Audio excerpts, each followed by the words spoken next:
こんにちは、じんべいです。本日のテーマはこちら。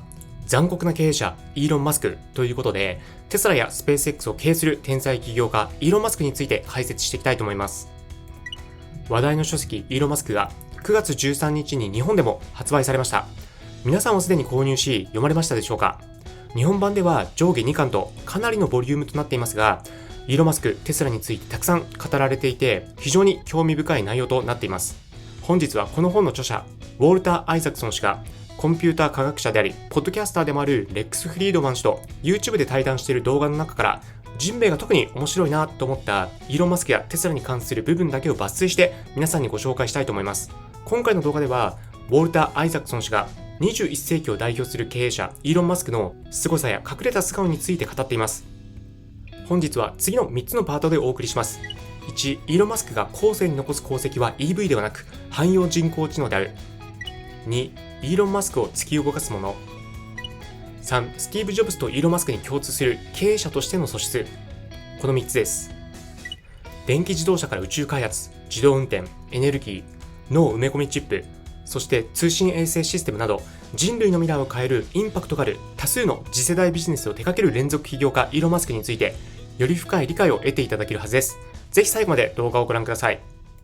まずはこちらの動画を見ていただきたいと思います。イーロン・マスク公認の自伝を手掛けた著者のウォルター・アイザクソン氏は、2年の長きにわたり影のようにイーロン・マスクと行動を共にしたとされています。打ち合わせに同席し、工場を一緒に歩き回り、またイーロン自身から何時間も話を聞いたり、その家族、友達、仕事仲間、さらには敵対する人々からも多くの話を聞いたりすることで、今まで語られたことのないストーリーを描き出すことに成功したとされています。そんなアイザクソン氏が、イーロン・マスクが壮大なビジョンを描き、勇敢に挑戦できているのは3つの要素を満たしているからで、またイーロン・マスクが後世の人々に最も記憶されるのは、宇宙事業以外に現実世界の AI が挙げられると述べています。それではご覧ください。Since a few years ago, when you could see with Andrej Karpathy the software 2.0 evolution of autopilot, it became obvious to me that this is not about the car. This is about Optimus, the robot.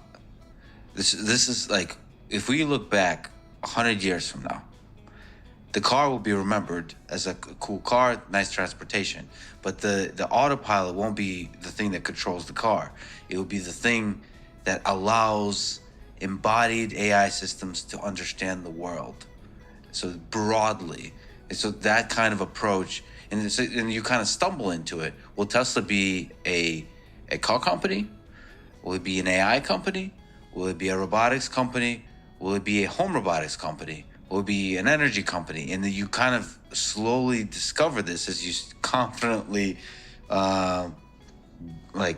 push forward with a vision. So it's interesting to watch that kind of evolution as long as it's backed by this confidence. There are a couple of things that are required for that. One is being adventurous. One doesn't enter a dark room without a flashlight and a map unless you're a risk taker, unless you're adventurous. The second is to have iterative brain cycles where you can process information and do a feedback loop and make it work. The third, and this is what we fail to do a lot in the United States and perhaps around the world, is when you take risks, you have to realize you're going to blow things up.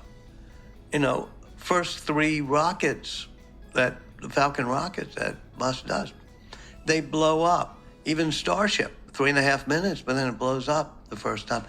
So I think Boeing and NASA and others have become unwilling to enter your dark room without knowing exactly where the exit is and the lighted path to the exit. And the people who created America, whenever they came over, whether the Mayflower is refugees from the Nazis, they took a lot of risks to get here. And now I think we have more referees than we have risk takers, more lawyers and regulators and others saying you can't do that, that's too risky, than people willing to innovate. And you need both. I think you're also right on 50, 100 years from now, what Musk will be most remembered for besides space travel is real world AI. not just Optimus the robot, but Optimus the robot and the self-driving car.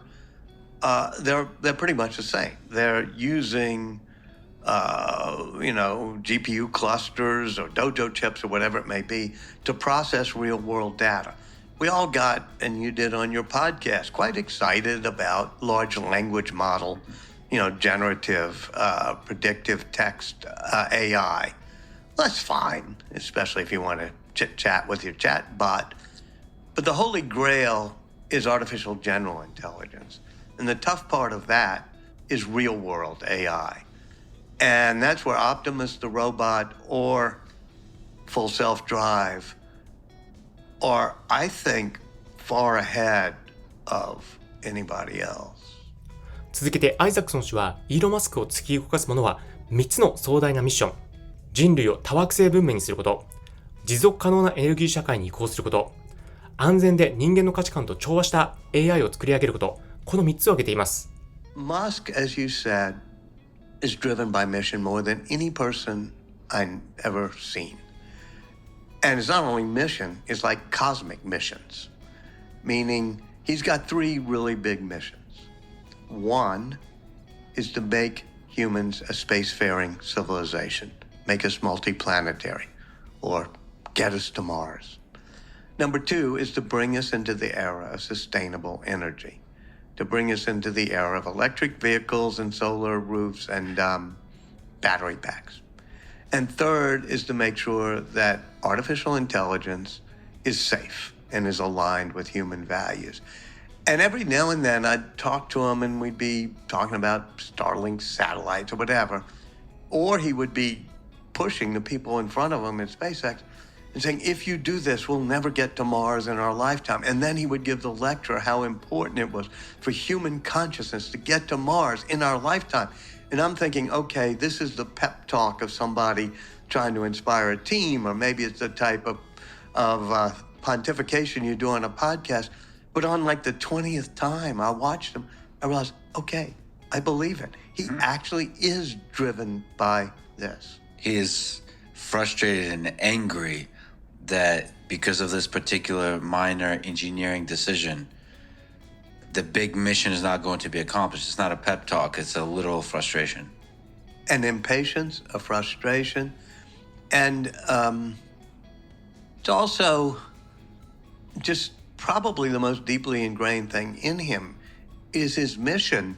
He joked at one point to me about how much he loved reading comics as a kid. And he said, all the people in the comic books, they're trying to save the world, but they're wearing their underpants on the outside and they look ridiculous. And then he paused and said, but they are trying to save the world. And whether it's Starlink in Ukraine or Starship going to Mars or trying to get a global new Tesla, I think he's got this epic sense of the role he's going to play in helping humanity on big things. And like the characters in the comic books, it's sometimes ridiculous, but it also is sometimes true. では次で最後のビデオクリップになりますが、イーロン・マスクはアップルの創業者スティーブ・ジョブズと共通していることとして、ビジネスに対しては人をすぐに解雇することを厭わない残酷な経営者である側面も持っていると述べています。元ツイッター従業員に全力で仕事に打ち込み、ハードコアに働く意思がない者は会社を去っても構わないとし、結果として 85% の従業員がツイッターを辞めることになりました。イーロン・マスクが描くビジョンを達成するためには、あえて残酷なほどに正直に言いたいことを言い、贅沢に執着しない姿勢は、かつてのスティーブ・ジョブズと共通する性格を持っていると言えます。では、動画をご覧ください。Well, let me ask about not just the crazy, but the cruelty. So you've written when reporting on Steve Jobs, Woz told you that the big question to ask was, did he have to be so mean, so rough and cruel, so drama addicted? What is this answer for Steve Jobs? Did he have to be so cruel? For Jobs, I asked Woz at the end of my reporting, because that's what he said at the beginning. We're doing the launch of, I think, the iPad 2, it may have been. Steve is emaciated because, he's been sick. And so I say to Woz, what's the answer to your question? And he said, well, if I had been running Apple, I would have been nicer to everybody. Everybody got stock options. We've been like a family. And then I don't know if you know Woz. He was like a teddy bear. He paused, he smiled, and he said, but if I had been running Apple, I don't think we would have done the Macintosh or the iPhone. So, yeah, you have to sometimes be rough. And Jobs said the same thing that Musk said to me, which is he said, people like you love wearing velvet gloves. Now, I don't know that I've worn velvet gloves often, but you like people to like you. You like to sweet talk things. You sugarcoat things. He says, I'm just a working class kid, and I don't have that luxury. If something sucks, I got to tell people it sucks, or I got a team of B players. Well, Musk is that way as well, and it gets back to what I said earlier. Well, that thing of saying, I think probably both of them, but Elon certainly saying things like that is the stupidest thing I've ever heard. Mm-hmm. By the way, I've heard Jeff Bezos say that. I've heard Bill Gates say that. I've heard Steve Jobs say it. I've heard Steve Jobs say it about a smoothie. They were making it a Whole Foods or something. I mean, people, they use the word stupid really often. Yeah. And you know who else used it? Elon Musk. He kept making Elon stand in front of him and saying, that's the stupidest thing. You're the stupidest person. You'll never amount to anything. I don't know, as John McNeil, the president of Tesla, said, do you have to be that way? Probably not. There are a lot of successful people who are much kinder, but sometimes necessary to be much more brutal and honest, brutally honest, I would say, than people like who are win Boss of the Year trophies. Right, and that happened at Twitter. When we went to Twitter headquarters the day before the takeover, he was having Andrew and James, his two young cousins, and other people from the autopilot team, going over lines of code. And Musk himself sat there with a laptop on the second floor of the building, looking at the lines of code that had been written by Twitter engineers. And they decided they were going to fire 85% of them because they had to be all in. And this notion of psychological safety and mental days off and working remotely, he said either, and then it came up, actually one of his, I think it was one of the cousins or maybe Ross Nordine came up with the idea of let's not be so rough and just fire all these people. Let's ask them, do you really want to be all in? Because this is going to be hardcore. It's going to be intense. You get to choose. But by midnight tonight, we want you to check the box. I'm hardcore, all in. I'll be there in person. I'll work, as much. Or that's not for me. I've got a family. I got work balance. And you got different type of people that way and different stages of their life. And I remember the bitter laugh he unleashed when he kept hearing that word. He said, no, I like the words hardcore. I like intensity. I like a intense sense of urgency as our operating principle. A lot of times Musk did things, and I go, what the hell? Yeah. And among them was changing the name Twitter and getting rid of the birds. I say, hey, man, there's a lot invested in that brand. But when I watched him, he thought, okay, these sweet little chirpy birds tweeting away in the name Twitter, it's not hardcore. It's not intense. And so, for better and for worse, I think he's taking X into the hardcore realm with people who post hardcore things, with people with hardcore views. It's not a polite playpen for the blue-checked, anointed elite. And I thought, okay, this is going to be bad. The whole thing's going to fall apart. Well, it has had problems, but the hardcore intensity of it has also meant that there's new things happening there. So it's very Elon Musk to not like this sweetness of birds chirping and tweeting and saying, I want something more hardcore. 今回の動画いかがだったでしょうか。2年にわたりイーロン・マスクに密着し取材を重ねた著者のウォルター・アイザックソン氏から語られるイーロン・マスクの素顔、凄みは非常に興味深いですよね。イーロン・マスクは本当に21世紀を代表する偉大な経営者の一人です。イーロン・マスクの下で働くのはとてもではないですが、普通の人では務まらない限られたごく一部の天才、かつタフなメンタルと体力を有した人しかイーロン・マスクについていくのは厳しいと思います。ただこのような偉大な経営者の下で、天才エンジニアたちが身を粉にして働くからこそ、スペース X やテスラはこれまで誰も成し遂げてこなかった低コストでの宇宙ロケット開発や利益を生む電気自動車の量産、また完全自動運転実現に向けての取り組みが進んでいるのだと思います。今回のポッドキャスター、YouTuber、レックス・フリードマン氏とウォルター・アイザクソン氏の対談動画をもっと見てみたいという方がいらっしゃれば、まだまだイーロンマスクに関する対談動画はあるので、字幕とコメント付きで作成していきたいと思います。